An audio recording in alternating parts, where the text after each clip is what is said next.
If you were a private investigator and you could only have one camera, what camera would that be? In this video, we're going to compare two cameras that are very popular amongst private investigators. One of them is made by Panasonic and the other one is made by Sony. The smaller camera is the Panasonic, and unfortunately it only shoots in 60 frames per second. But it has really good video.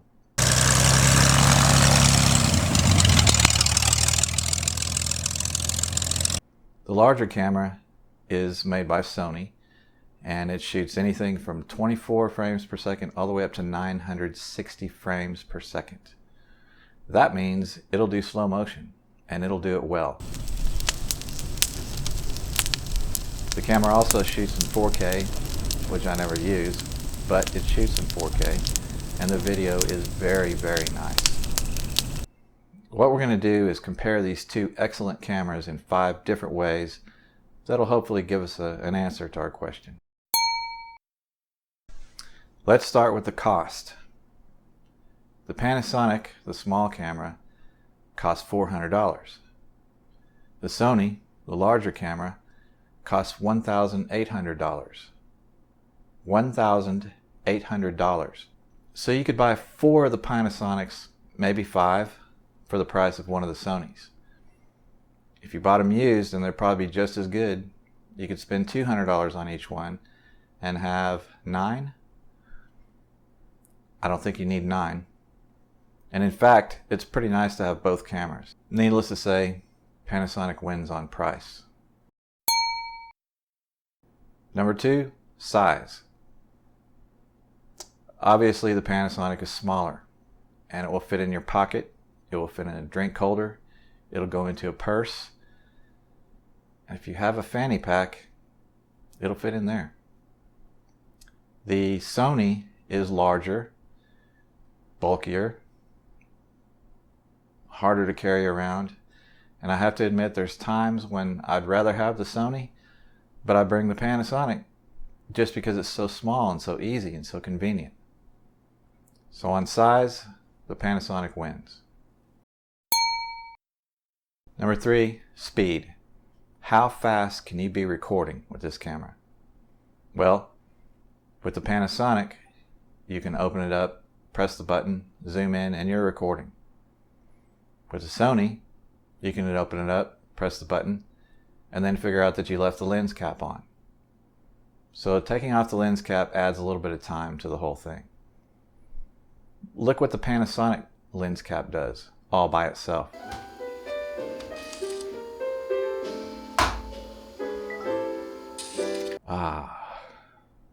Let's watch it in slow motion.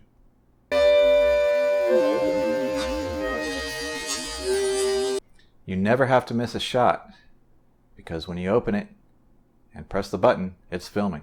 It's ready. So in the case of speed, the Panasonic wins. But now let's get into the meat of things. A little bit of background about myself.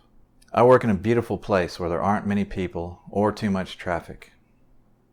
Most of the time, people I'm looking for are either in a small town or out in the country.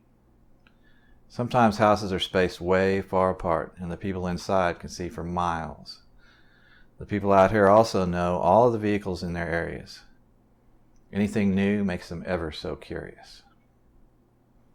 Because of all that, doing surveillance out in the country is considerably more difficult than it is in the towns or the cities. In the city, you can blend in with cars and people and activity. Out in the country, you can blend in with cows.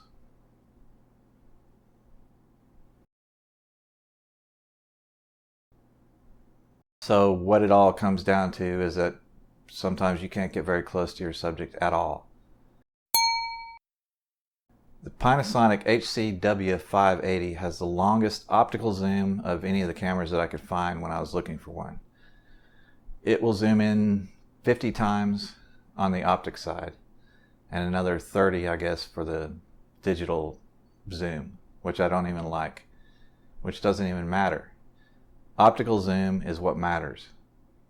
So I tested the two cameras on a wild goose that's sitting on her nest. The difference between the two cameras is stark. With the Panasonic, I could see an ant crawling on the goose's head. The Sony didn't get anywhere near that close. In fact, I tested the Panasonic against my 600mm lens, and it came out a little bit better. I don't even like to admit that. So I tried it again with a more practical target, a car and a small barn that's about a half a mile away. As you can see, in this case, the Panasonic beats the Sony like a drum.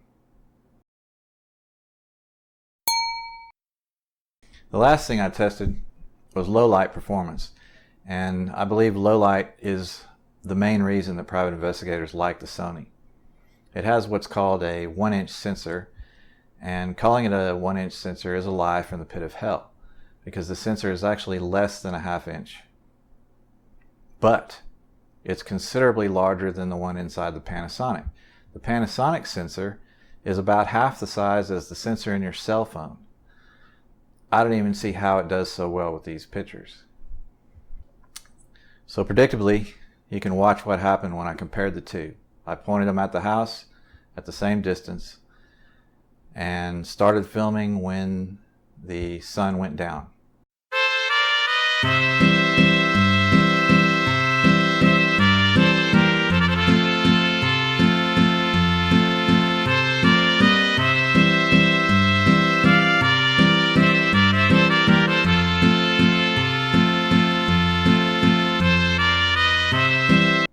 As you can see, there comes a time when the Panasonic can't see anymore and the Sony keeps on going for several minutes.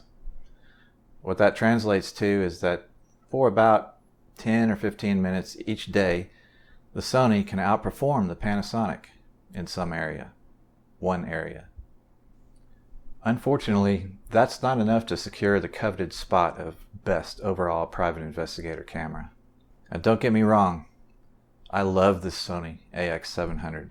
It may be my favorite camera on this earth right now. I've been shooting herons fishing in the pond, geese gliding on glass water, cardinals, cats chasing pine cones. Everything that I can find that moves, I film it in slow motion and just enjoy the hell out of it. But as a private investigator, if I could only have one camera, it would have to be the Panasonic. And it's really not that close. So how do you feel about all this? Do you agree or disagree? Let me know in the comments, and press like while you're at it. If you want to see more videos like this, you might want to subscribe also. Thank you for watching.